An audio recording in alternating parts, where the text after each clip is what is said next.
এটা ভালো স্ক্রাবিংয়ের কাজ করে, ঘরোয়া টিপস আর কি। ভালো হয়, ফর্সা হয়ে যাব, এই ইচ্ছেটা আমার পূরণ হয়ে যাবে।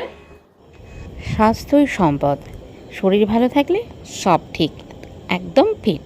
তা এই কথাটাকে মাথায় রেখেই আমার প্রতিদিন এই প্রচেষ্টা, যতটা সম্ভব আমার মতো করে আমি চেষ্টা করি। আজও তার বাদ নেই। তাই সকাল সকাল উঠে শুরু করে দিয়েছি এক্সারসাইজ, যেটা আমি নিয়মিতই করে থাকি। গুড মর্নিং, আমি তো ভালোই আছি, আশা করি তোমরাও ভালো আছো। তো চলে এসেছি আজকের নতুন ব্লগ নিয়ে। ব্লগটা যখন শুরু করেছি আর তোমরা যখন সাথে আছোই, তাহলে শেষ পর্যন্ত তোমরা সাথে থেকো, স্কিপ করে বেরিয়ে যেও না কিন্তু। আর হ্যাঁ, একটা কথা, সকালবেলা শুরু মানে খুব সকাল কিন্তু এখন নয়। আমি যথারীতি উঠে চাটা খেয়ে নিয়েছি, চা বিস্কিট।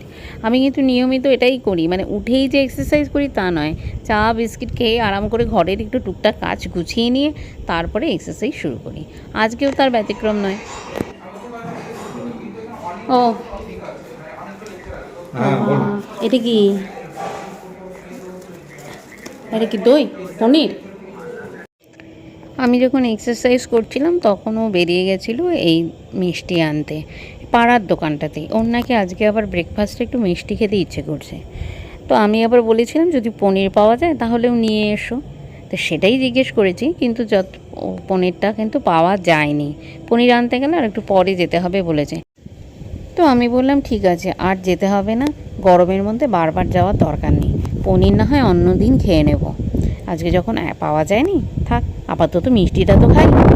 তো এইখানে বোধহয় কি এনেছে, মিষ্টিটাও মিষ্টি দেখছি পরে, আপাতত রাখি এখানে।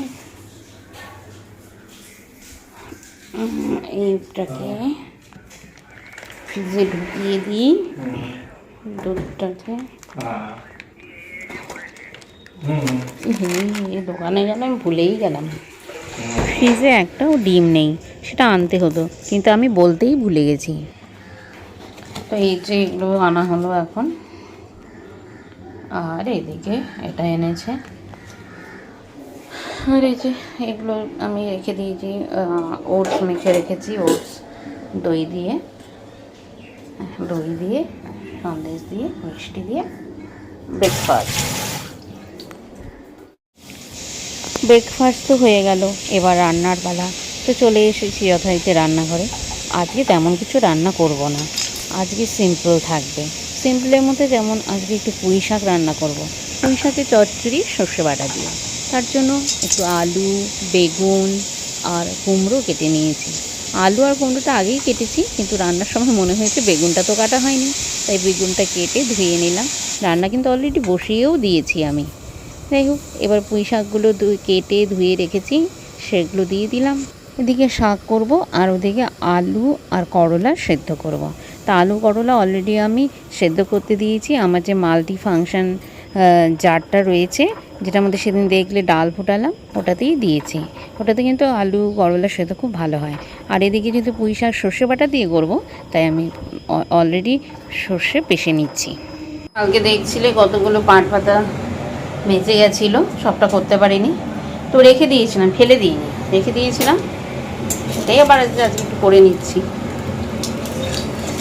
ভালোই ছিল। তো ওগুলোকে আবার আজকে একটু বানিয়ে নিচ্ছি। আজকে বেশি নেই, আজকে অল্প কয়টাই। ঠিক আছে, বানিয়ে নিয়ে এগুলো। আর ওইদিকে দাঁড়াও,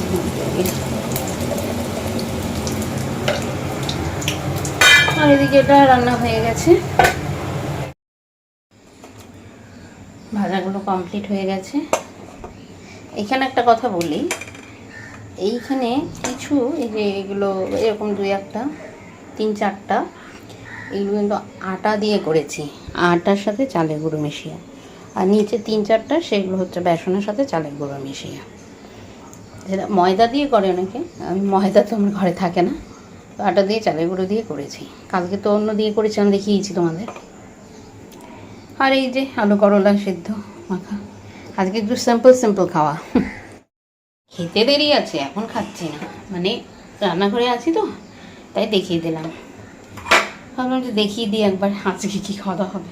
2 দিন খুব রিচ হয়েছে, 2 দিন কেন, রোববার দিন থেকে, রোববার রাতে খিচুড়ি, কালকে খিচুড়ি। তো আজকে একদম সিম্পল সিম্পল। আর এই ভাত হচ্ছে, বসিয়েছি, দেরি আছে, মানে রান্না হয়ে গেছে, একটু ওইদিকে যাবো, অন্য কাজ করব। ভালো অ্যাসিড না, আর ভালো ইয়ে, এটা কি দেখো দেখো, এটা হচ্ছে কি বলো, চাল ভেজানো জল, মানে চাল ধোয়া জল। এই যে এই যে চাল ধোয়া জল। আমি তো এমনি কিছু করি না, সময়ও পাই না, এই সংসারে রান্না বান্না করতে করতে সময়ই হয় না, কিন্তু যখন হয় তখন ওকে ডেকে নিই মামুনিকে। কিন্তু শুনলাম যে এটা নাকি একদম ফেস ওয়াশের, মানে ক্লিন, ফেস ওয়াশ নয়, ক্লিনজারের কাজ করে। আগে এটা দিয়ে একটু মুখটাকে, হারপিক মাখলে কেমন হয়? হারপিক তোমাকে মেখে দেবো, হারপিক মাখলে কেমন হয়? সাদা হয়ে যাবে, আরো ভালো হয়, ফর্সা হয়ে যাবো, এই ইচ্ছেটা আমার পূরণ হয়ে যাবে। একটু হারপিক মেখে দেখো হ্যাঁ একবার। তো ঠিক আছে, যদি মাখা যায় তুমি আগে মেখে দেখবে, তুমি আগে মাখবে, মেখে দেখবে মাখা যায় কিনা। তোমার রং যদি উজ্জ্বল হয় তাহলে আমিও করবো, অসুবিধা নেই। আমার রঙের উজ্জ্বলের দরকার নেই, ও তো মেয়েদের উজ্জ্বলতা মেয়েদের প্রয়োজন। ওটা কোনো কথা না। মেখে দেখো একদিন হারপিক। হ্যাঁ মাখবো হারপিক, ফর্সা হয়ে যাবে, তুমি তোমায় চিনতে পারবে না তখন, আবার মুশকিল তো, তখন তো তুমি আমাকে চিনতে পারবে না। চিনতে পারবে কি? বাকি করে জানবে আমি কালো মেয়েটা যদি ফর্সা হয়ে যায়, ফর্সা হয়ে যাবে, কিন্তু মুখটা তো ওইটাই থাকবে,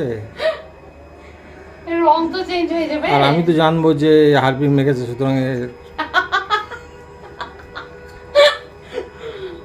খালি আর কি না হারপিক।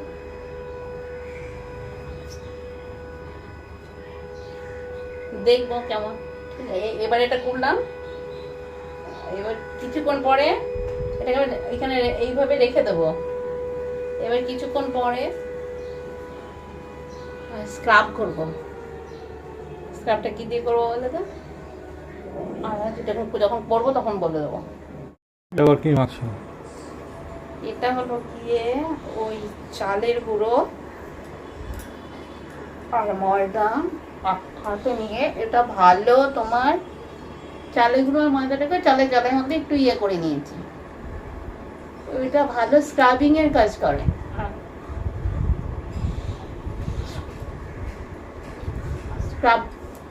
স্ক্রাবিং এর কাজ করে, ময়লাটাকে একদম পরিষ্কার করে নেবে, স্কিনে যদি ময়লা থাকে সেটাকে একদম পরিষ্কার করে নেবে।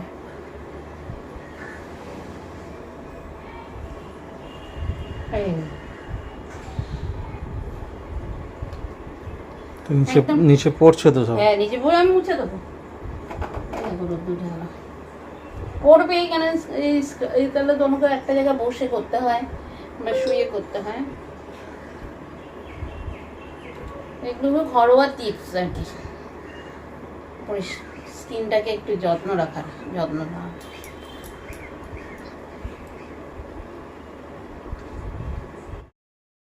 তো এখানে দেখো স্ক্রাবিং করে নিয়েছি। স্ক্রাবিং বলতে আমি দেখলাম আগে যে এটা নাকি খুব উপকারী, মানে অনেক ক্রিমের থেকেও নাকি ভালো, উপকারী। তো তাই ভাবলাম দেখি একবার করে দেখি। তো মনে হচ্ছে সত্যিতে একটু, মানে মনে হচ্ছে যে একটু যদি রেগুলারলি করা যায় হয়তো ভালো ফল পাওয়া যাবে, জানি না। করে নিয়েছি, আজকেই প্রথম করলাম, আর একবারে করে রেখে দিলাম কিছুটা, সবটা তো লাগেনি, কিছুটা ফ্রিজে রেখে হাতেও দিয়ে দিয়েছি যে হাতগুলোতে। এবার আমি জানতাম যে ময়দা বা বেসন সবাই জানে এগুলো যথেষ্ট উপকারী জিনিস।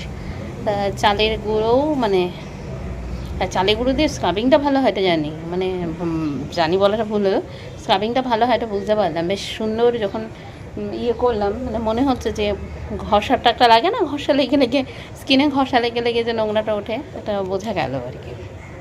তো ঠিক আছে, এটা কিছুক্ষণ রেখে দিই। তবে এইখানে দেওয়ার সময় যেহেতু দিয়েছি, পুরো এই দেখো পুরো গুঁড়ো গুঁড়ো নোংরাগুলো পড়েছে এই যে মেঝের মধ্যে, এই যে এখন এগুলোকে আবার ঝাড়ু দিয়ে পরিষ্কার করতে হবে, কাজ বাড়েই, আমার একটার পর একটা কাজ বাড়ে। তো ঠিক আছে, এটা রেখে ধুয়ে ফেলবো না, একবারে স্নান করে নেবো, স্নানে চলে যাব। এটা পরিষ্কার করে নিই, ঘরটা নোংরা হয়েছে, এটা পরিষ্কার করে নিয়ে স্নানে চলে যাব। গুড ইভিনিং, এখন সন্ধ্যা 6:20। তো আমি ঘরে যথারীতি সন্ধ্যা প্রদীপ জ্বালিয়ে এবার মন্দিরে চলে এসেছি সন্ধ্যা প্রদীপ দেবো বলে। তো ভাবলাম যে একটু গাছগুলোতে জল দিয়ে দিই, না দিলেও চলতো, যেহেতু দুদিন ঝড় বৃষ্টি হয়েছে কোনো অসুবিধে নেই, তাও দিলাম। আর এই জল দিতে গিয়ে দেখছি একটা টব, 2-3টে টবের মধ্যে না অনেকগুলো জল জমে আছে। তো সেটাই তাড়াতাড়ি করে পরিষ্কার করে দিলাম, কারণ এই যে জমা জলে তো জানোই তোমরা ডেঙ্গুর মশা জন্মাতে পারে। তো এখন তো সেরকম গরমের মধ্যে ডেঙ্গুর তো একটা ছড়ানোর একটা প্রকোপ থাকেই। তো যাই হোক, সেসব করে সন্ধ্যাবাতি দিয়ে চলে আসলাম হাঁটতে। এখন তো আর সকালে হাঁটা যায় না, যেহেতু প্রচুর রোদ থাকে, তাই সকালে ঘরে এক্সারসাইজ আর বিকেলে এখানে হাঁটা। এখন বাজে 10:45। আমি মোটামুটি 9টা, 9:15 নাগাদ ছাদে চলে এসেছি, আর আমার আগে ও এসেছে। বিকেলে চা খেয়ে কিছু কালকের জন্য কিছু সবজি কেটে তারপরে আমি চলে আসলাম। এখন ছাদে আসাটা তো একটা নেশার মতো হয়ে গেছে, তোমাদের বলেইছি সে কথা। ঘরে তো গরম, আর ছাদে এলে যথেষ্ট হাওয়া, তো সেই নেশাতেই আসা। তবে আজকে কিন্তু আকাশে খুব মেঘ রয়েছে, বৃষ্টি হয়তো হবে না, কিন্তু এতে না একটু গরম গরম ভাব, একটা গুমোট গরম ভাব রয়েছে। তো আমি রয়েছি ছাদের এপাশটাতে, এদিকে একটু হাঁটাচলা করছি, আর ও ওইদিকে বসে মোবাইলে নিউজ শুনছে ইত্যাদি।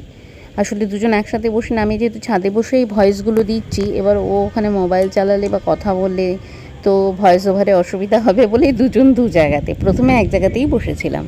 তো যাই হোক, এখন আস্তে আস্তে ঘরে যাওয়ার পালা, কারণ ডিনার টাইম হয়ে গেছে। আজকে ডিনারে আমাদের রুটি আর দুধ থাকবে, মানে দুধ দিয়ে রুটি খাবো। তো আর দেরি করি না, এবার ঘরে চলে যাই। তো আজকে ব্লগটা তোমাদের কেমন লাগলো অবশ্যই জানাবে। ব্লগটা আপাতত শেষ করতে চলেছি, যদি ভালো লাগে তাহলে অবশ্যই সাবস্ক্রাইব করে দিও, লাইক করো। তবে যারা সাবস্ক্রাইব অলরেডি করেছো তাদেরকে অজস্র ধন্যবাদ, আর আশা করি বাকিরাও সাবস্ক্রাইব করে দেবে। তোমরা পাশে থেকেও এভাবেই। তাহলে চলে যাই এবার ঘরে।